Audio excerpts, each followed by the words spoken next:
Bom dia, pessoal. Bom dia. Hoje eu vou tentar ser muito breve. Hoje comecei a orar cedinho e Deus começou a ministrar algumas coisas ao meu coração. Quando as dificuldades vêm, quando as desconfianças vêm, quando o mar parece começar a se agitar e nós precisamos orar, e nós precisamos fazer essa ação em direção a Deus, para que Ele nos dê respostas, para que Ele nos dê orientação, para que Ele nos acolha e tire de nós todo o peso de dúvida, todo o processo de desconfiança e de sentimentos que começam a se embaraçar dentro de nós, quando a nossa confiança naquilo que nós estamos fazendo é abalada. Você quantas vezes passou por isso? Você está ali no projeto, seja ele qual for, e de repente as coisas começam a mudar. E o reconhecimento, Miriam, de que nós estamos totalmente nas mãos de Deus, que não tem mais ninguém que possa vir em teu socorro se algo acontecer, aleluia, mas que você está nas mãos de Deus. Ontem eu usei essa expressão, glória a Deus, Miriam. Eu descobri que eu estou nas mãos de Deus. Que descoberta, hein? Você descobriu que está nas mãos de Deus? De imediato o Espírito Santo respondeu: está no melhor lugar para se estar. Está conquistando um espaço que muitos gostariam de ter, mas não tem. Está nas mãos de Deus. Está nas mãos de Deus. Está no melhor lugar do mundo. Mas normalmente, quando a gente diz essa expressão, é quando a gente está sem escape. Está sem ter para onde ir, está sem saber o que fazer. Aí você diz assim, e agora? Estou nas mãos de Deus. Você não está num lugar ruim, não. Só tem Deus por mim. Não está sozinho, não. Só tem essa saída. Agora eu estou totalmente entregue às mãos de Deus. Pois é quando você descobriu isso, que você está a ponto de conhecer a tua vitória. E ontem, numa oração, eu usei essa expressão: Senhor, eu estou nas tuas mãos. Quantas vezes nós dissemos isso?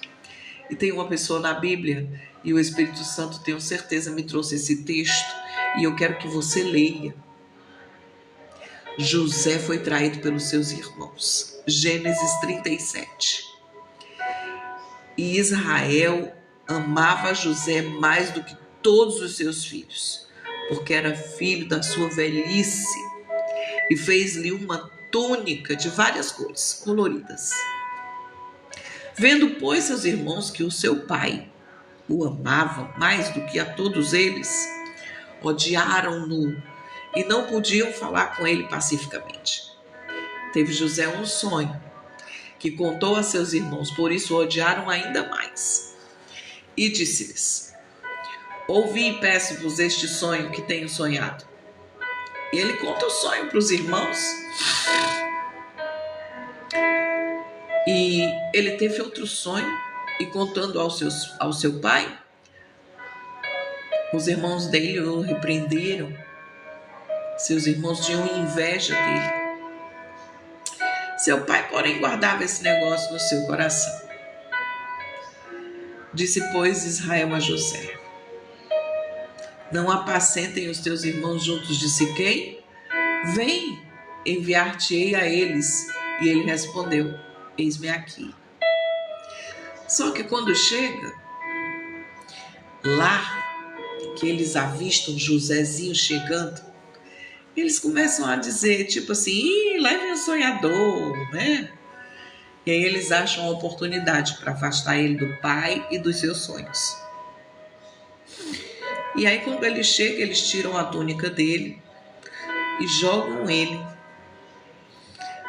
no poço, na cova. Não tinha água lá. Depois, eles foram comer de boa, depois de ter feito essa maldade com José. Depois eles venderam Rúben.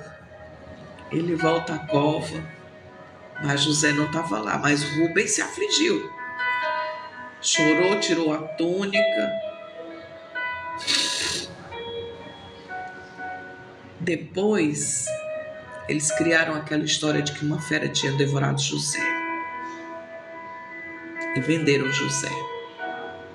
O resto da história vocês sabem. José do Egito. Uma história em que houve muita dor, muita perca. Os irmãos sem nenhum amor por José. Quem ama não faz isso não, gente. Quantas vezes nós levantamos lugares, pessoas e o preço é desprezo, dor, e você se sente desamparado mesmo. Nós somos gente de carne e osso. A paz, Alexandra. Deus te abençoe, Alexandra. Eita glória. Mais um sonhador tem suas qualidades.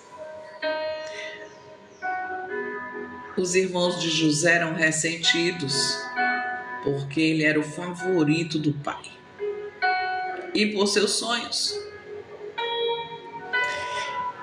Este foi tirado, traído, isolado, rejeitado, teve abandono.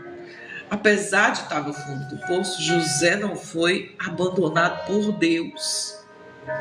Todo mundo abandonou José, deixou ele lá, mas Deus, no meio de todo esse trajeto, o guiou, livrou da escravidão, da prisão e cumpriu o seu projeto na vida de José. José era uma pessoa resiliente, um exemplo, que mantinha a sua fé em alta o tempo todo, a casa caindo, e José, eu orei assim: eu quero que o Senhor me dê esse espírito ousado e cheio de esperança que habitava no coração de José. Senhor, me dá esse coração que não teme as circunstâncias e se permanece fiel ao teu propósito. Me dá esse coração, Jesus. Resiliência diante das adversidades, fé e integridade. Um caráter inabalável José tinha. O dinheiro não corrompeu ele, a mulher de Potifar não corrompeu, não conseguiu chegar no coração dele. Ele firme como Daniel ao propósito de Deus na sua vida. Depois Deus entra com providência. O poço que parecia o fim foi o início de um propósito de Deus para a vida de José. Então eu olhei para Deus e disse: Senhor, eu sei que não é o fim. É o começo do teu propósito na minha vida. Essa história nos leva a refletir sobre como nós podemos lidar com a dor, com a traição, com a soberba, com a inveja, com situações ruins que geram dor para nós, mas que nos transformam em pessoas fortes. Aí a venda, venderam José para os mercadores israelitas que o levaram para o Egito, terra de escravidão e servidão, mas lá de escravo a governante. Dá para ti? Servidão, servo de Potifar, foi injustiçado e preso, mas Deus estava com ele. Deus está com você. Depois, José é levado por Deus a Faraó e tem grande utilidade. Ele consegue interpretar os sonhos de Faraó. Com os dons e as ferramentas que Deus te dá, te deu, te forjou, te capacitou, você vai poder mover pedras do seu caminho. E você vai enxergar coisas que ninguém jamais enxergou. E vai viver experiências que ninguém jamais viveu. Eu não quero nada para mim que não seja meu e que o Senhor não me tenha dado. José interpretou os sonhos do faraó e foi elevado à segunda maior posição do Egito, administrando o país durante a fome, o que permitiu o reencontro dele com o pai e com os irmãos. Longe do pai e dos irmãos, José alcança uma vitória tremenda sobre tudo que parecia perdido, sobre tudo que tinham tramado contra ele. Não perca a sua esperança. Essa foi a palavra do Espírito Santo para mim. Pode tudo dar errado, pode tudo estar despencando. Aparentemente você pode ter perdido tudo, mas Deus sabe o fim da história. Sabe os planos, sabe os conceitos, sabe o que quer para mim e para você. Esse é o nosso Deus. Esse é o Deus que vai te levantar quando tudo parecer perdido. Não é falar como alguém que ouviu uma história de outra pessoa, mas falar daquilo que você vive faz com que as pessoas olhem para você e digam assim: poxa vida, se ela conseguiu, eu vou conseguir. Vai conseguir sim. É mais do que vitorioso, é mais do que vitoriosa, porque Deus nunca te abandonou. Nem nunca, jamais vai te abandonar e vai te dar forças para enfrentar tudo o que vier, venha o que vier, haja o que houver, aconteça o que acontecer. Deus sempre está conosco. Bom dia.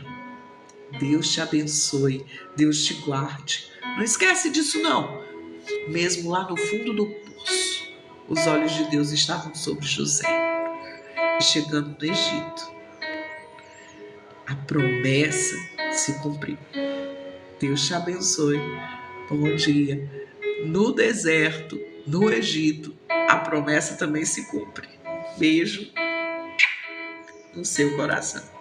A paz do Senhor. Deus te abençoe.